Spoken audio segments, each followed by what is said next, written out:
the background, and I'll show you that. But basically it's installing its own custom operating system on the bare metal server.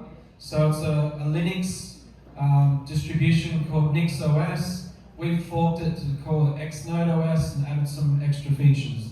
But basically it's open source, it's free to use, so we're not going to charge any cost to the user to use an open source operating system. So again, how do you get the cloud prices down? So instead of paying like $2,000 a month, you can spend $200 a month and get the price down 90%. So this is one of the ways we do it.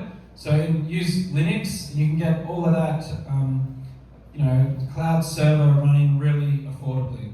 And this is really important if you're building your own startup. So you're keeping your startup costs really low, and you're able to build the app that you want to build and then deploy it to like thousands of users and start charging for it. So you can sort of build a business on top of this, and it gives you more runway. So instead of going out of business, running out of money in 3 months, you can sort of go 9 months because you're able to cut costs.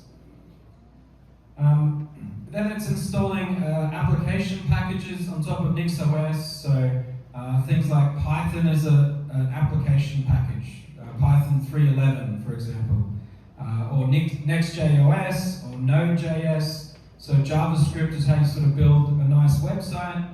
And then it installs that on top of the NixOS, on top of the bare metal. Then it's installing other services I mentioned. So Alarm is a way to run an AI model on your own laptop, but you can also install the same thing on a cloud server, and you can run your own AI model, like DeepSeek, like any of the 2.2 million models that are out there.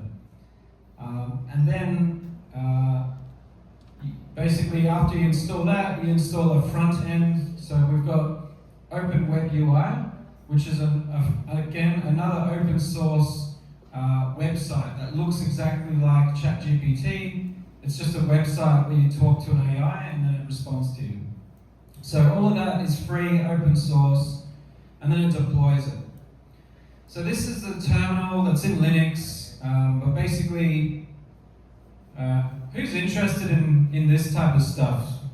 It's pretty nerdy. Okay, we've got like one person, sick.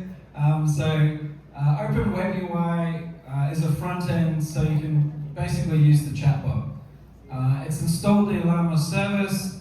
It's then downloaded the model called DeepSeek, which is 4.7 gigs.